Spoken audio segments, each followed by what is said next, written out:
Welcome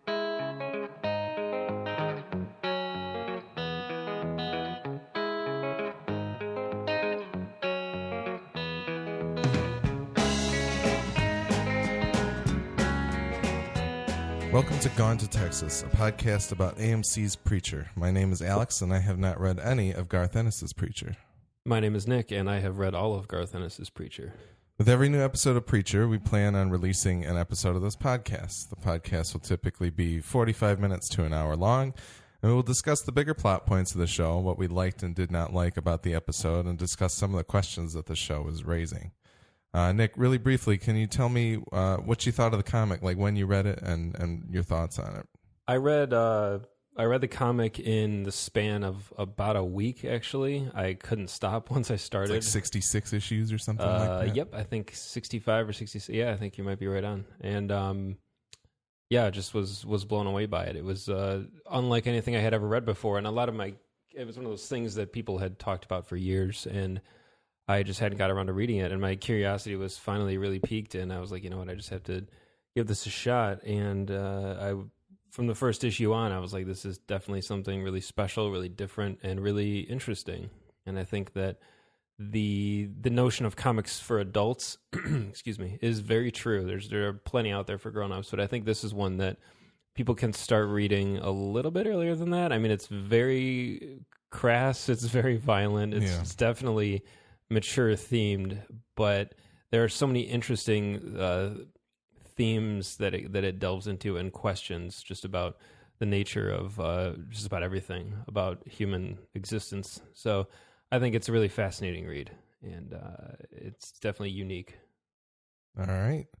Well, so I have not read any of it, and we're kind of hoping that Nick will be able to bring some of the kind of Preacher expertise from the comic book to kind of compare and contrast the show with the comic. And hopefully I will just be a fresh pair of eyes for the show and can kind of give my thoughts from that perspective. But basically, I just wanted this episode to serve as a brief primer for our new podcast here. If you have not heard of us, we are from the Midwest Film Nerds podcast, which is at midwestfilmnerds.com. You can go and listen to us talk about movie news and reviews over on that podcast. We're also available in iTunes and Stitcher and all of that. But this podcast, Gone to Texas, you can reach us by email at g2tfeedback@gmail.com. That is the letter G, the number 2, and the letter T, feedback@gmail.com. We're also g2tpodcast.com for all of our previous episodes. And we are G2T Podcast on Twitter as well, so you can reach us there and talk to us there. We want some feedback. We want to hear what you guys think about the show and the stuff that we're talking about on it. So please, we want to know what you're thinking. So now that we've gotten through all that, I just wanted to throw to one of our previous discussions about the trailer of Preacher, the first trailer that came out. This is from episode 151 of the Midwest Film Nerds podcast. The third voice that you'll hear here is our friend Willie, who may or may not appear on this podcast at some point in the future. So here's our discussion on the first trailer for Preacher. AMC has released its first trailer for Preacher, Seth Rogen's Preacher, starring Dominic Cooper, Howard Stark himself. Nick, I believe you're the only one that's read a fair amount of Preacher. I read all of Preacher. Yeah. What do you think? About the book or the well, trailer? This trailer, how does it make you feel? Not good. No, not really.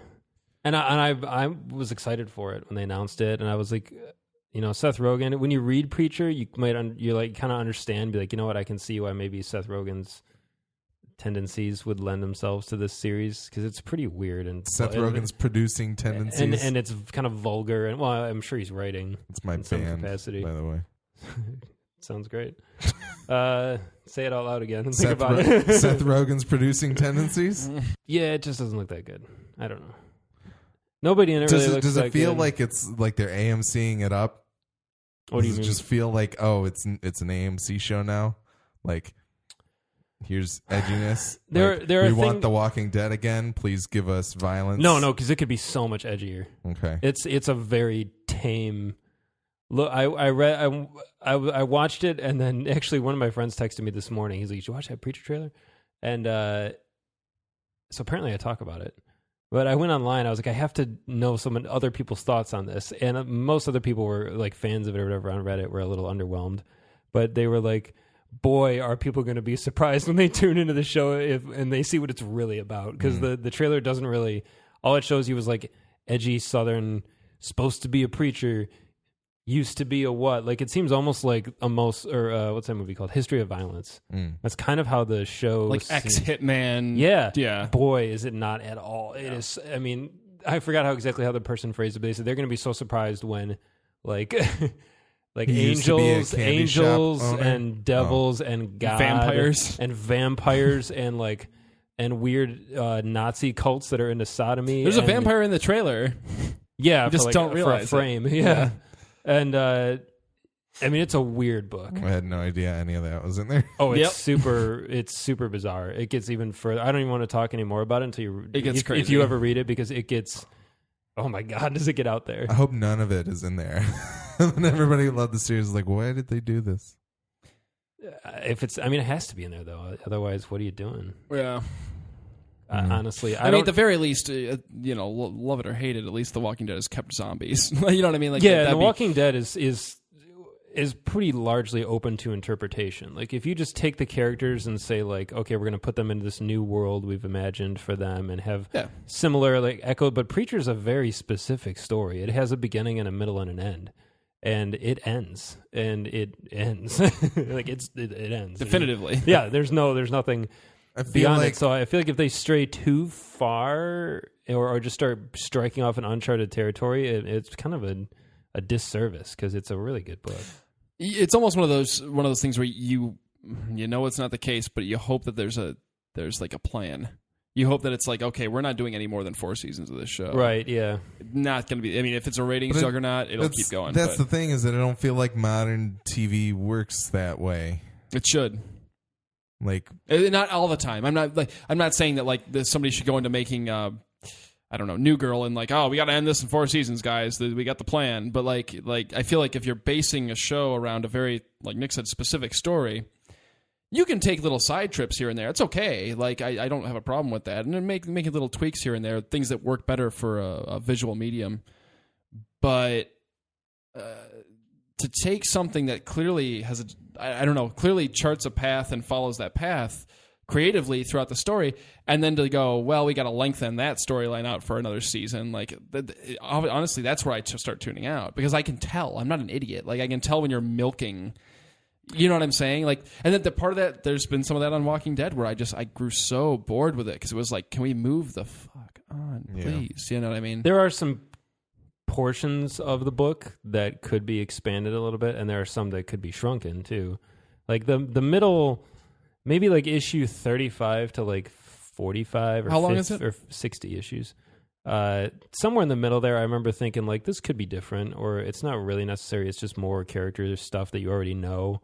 But Dominic Cooper looks okay, but honestly, somebody ruined this show for me forever. I never even thought about it by saying they still wished John Bernthal were cast as Jesse Custer, and I was like, oh my God, that is flawless. And someone even pointed out, they said he has Dylan face. Like he has Steve Dillon face, because you know how the faces of all of his illustrations kind of look. Well, he's playing the Punisher, so yeah, I know. I mean, that's true. But when someone called it Dillon face, I was like, oh my God, that's funny, and he totally does. So yeah, you're right. He is playing one of a Steve Dillon character. Well, yeah, one that he famously illustrated. But honestly, and John Bernthal has the whole Southern thing down. Mm-hmm. Like when you cast a Brit as an American, that's one thing, because they usually train them on like a Midwestern accent because it's somewhat neutral. But when you cast a Brit as like a hick, that's maybe it'll be easier for them because it's such a strong accent. But I don't know, because there's in the South there are so many different types of Southern accents. Mm-hmm. Like Texas is a very specific Southern accent. I mean, Andrew Lincoln is not selling me on it. Coral. That's all the memes say nowadays is coral. That's the word coral. He just loves coral. Like deep sea reefs. Hey, coral.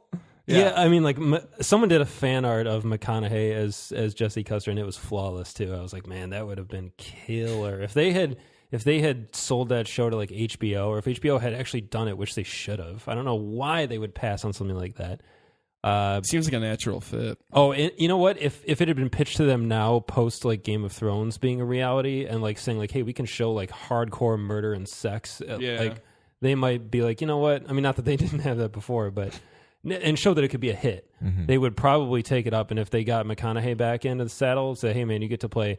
And honestly, McConaughey is such a notorious goofball for like pitches and stuff. They could be like, you get to play a Texan who gets the power of God and walks around trying to find God and wants to kill him because he's done a bad job with Earth. He would probably be like, all right, yeah, sign me up.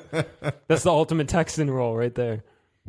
Whatever. Yeah, it's weird. McConaughey turns on a lot of stuff lately. It's very strange. It surprises me. He's on the Lincoln commercials, man. That's it. It's bread and butter now. I was bummed when I heard he turned down Randall Flagg because...